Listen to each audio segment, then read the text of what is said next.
Hi guys, good morning. Ito na naman tayo.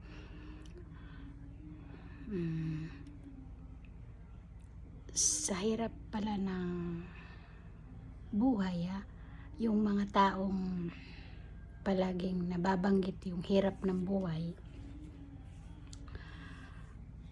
para maintindihan nyo po kung ano yung binibigkas natin na hirap ng buhay.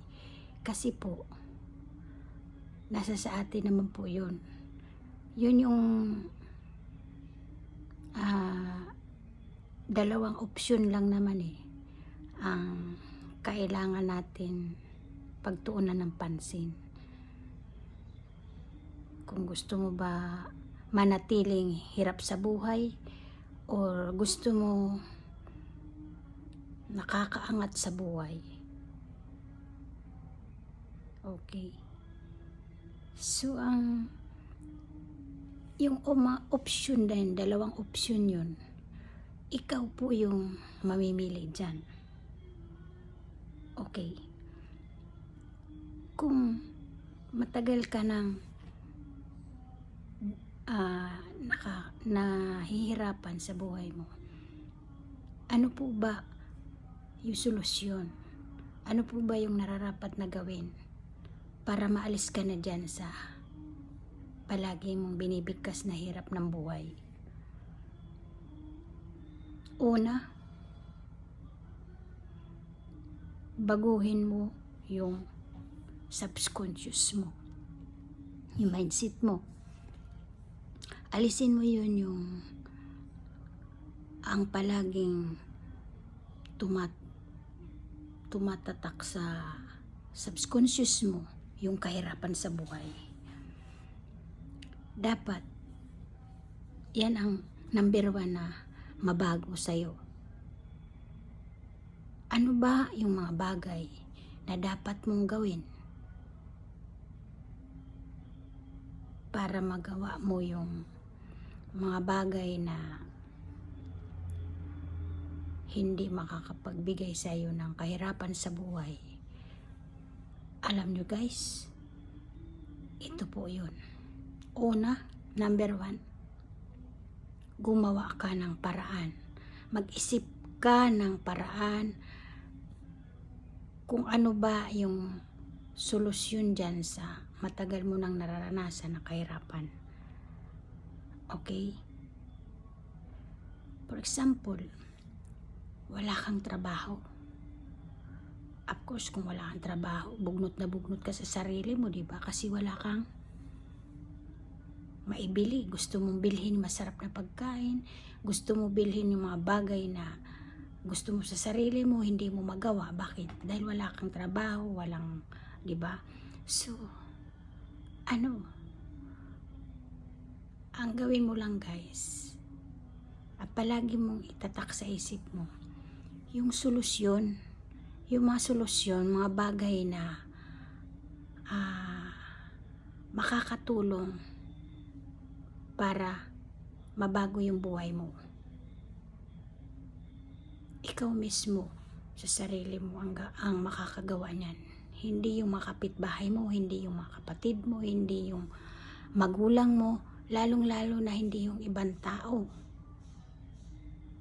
Okay? Ikaw mismo sa sarili mo makakasagot niyan. Kasi kung palagi na lang naglalaro sa isip mo, ano ba yan? Saan kaya naman bukas makapangutang sa kahirap-hirap ng buhay? Walang mababago guys. Tandaan nyo po,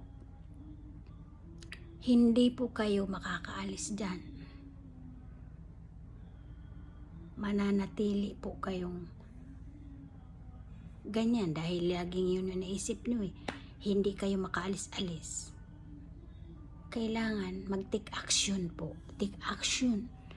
Hindi rin lang yung binago mo nga yung subconscious mo, mga positibo yung mga iniisip mo, na ito pala yung solusyon, na hanggang isip-isip ka rin lang. Kailangan mo sasabayan mo ng aksyon para magkaroon ng result. Diba? Hindi naman po pwede na sabi nga nila, bahala na si Lord. Bahala na si Lord. Anong magagawa ni Lord sa'yo? Diba? Kung hindi ka gagawa ng aksyon. Ang sabi nga, nasa tao ang gawa, nasa Diyos ang awa. Tama po ba? Paano maawa si Lord kung hindi ka nagtitik aksyon? Kailangan natin kumilos gumalaw. Diba? Sabi nga galaw-galaw, baka ma-stroke. Diba? Mahirap yung naka-still lang tayo, na wala tayong ginagawa man lang na paraan kung papaano tayo aasinso sa buhay. Diba? Ganon yun. Hindi po pwede na na yung mga pangarap natin ay asa sa ibang tao.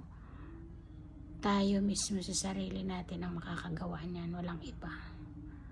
Opo. Diba? At alisin natin yun ng mga bumabagabag sa isip nyo na takot, yung mga pagiging emosyonal.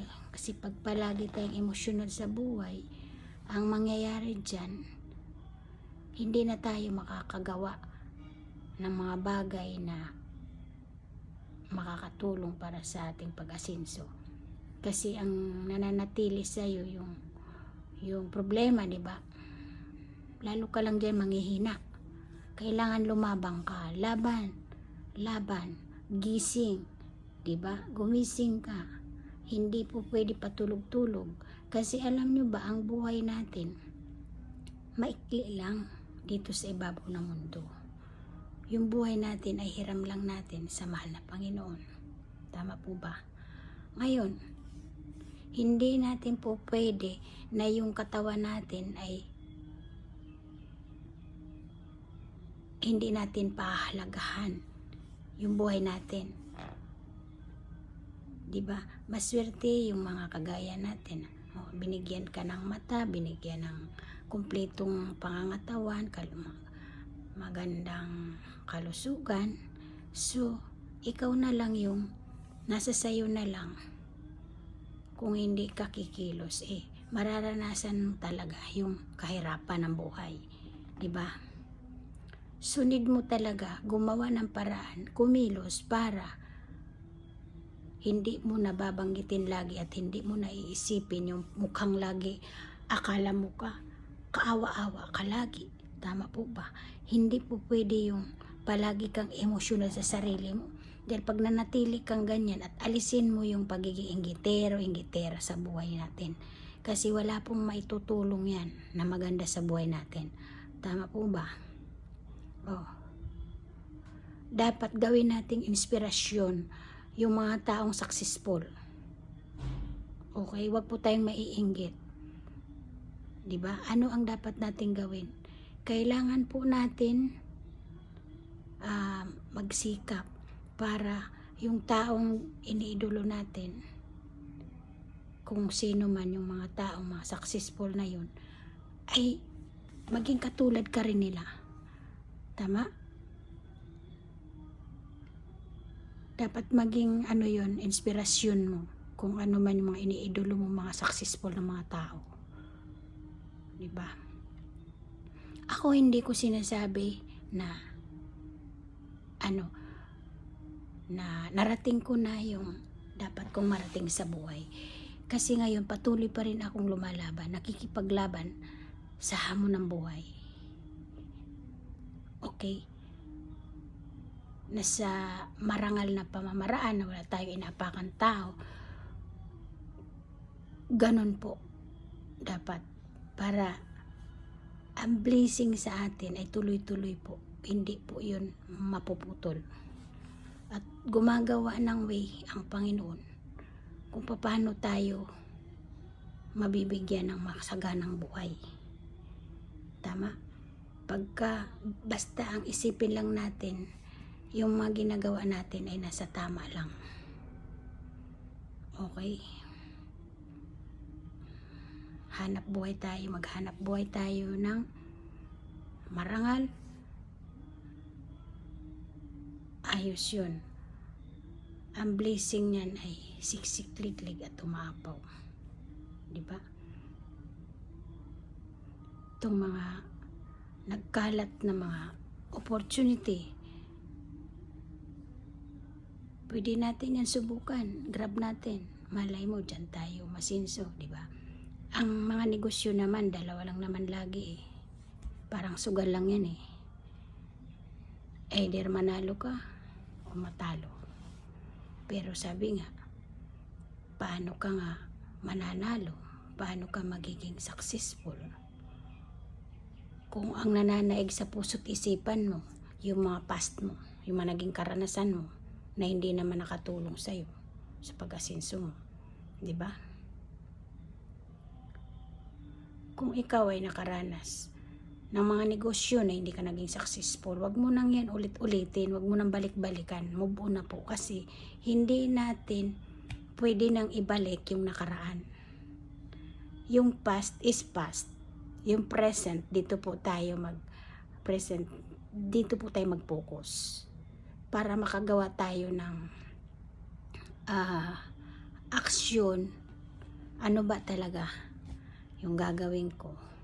Kasi hanggat hindi nawawala sa isip mo, sa puso't isip mo, yung mga nakaraan mo, yung past mo, na hindi naman nakatulong sa'yo, hindi ka makakaalis dyan. Palagi niyong tatandaan, ang oras ay tumatakbo, hindi po nananatiling alauna. For example, hindi po alauna lagi yung orasan. Okay? Palagi po yan lumilipat yung oras natin. So wag tayong mag-stay sa mga past natin. Lalo na kung hindi naman yun nakatulong sa buhay natin. Okay? Yung mga naging karanasan natin, for example, sa negosyo, nalugi tayo, na-scam. Tama? Move on po tayo doon.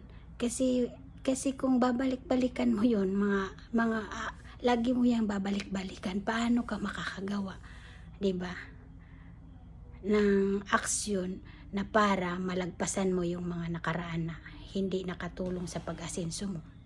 Diba?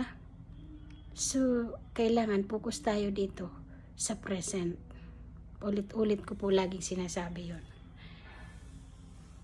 Kasi hanggat hindi ka nag-move on dyan sa mga naging karanasan natin, mga ganyang bagay,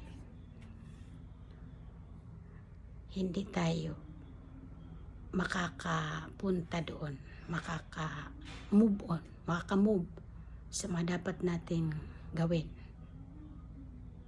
Okay?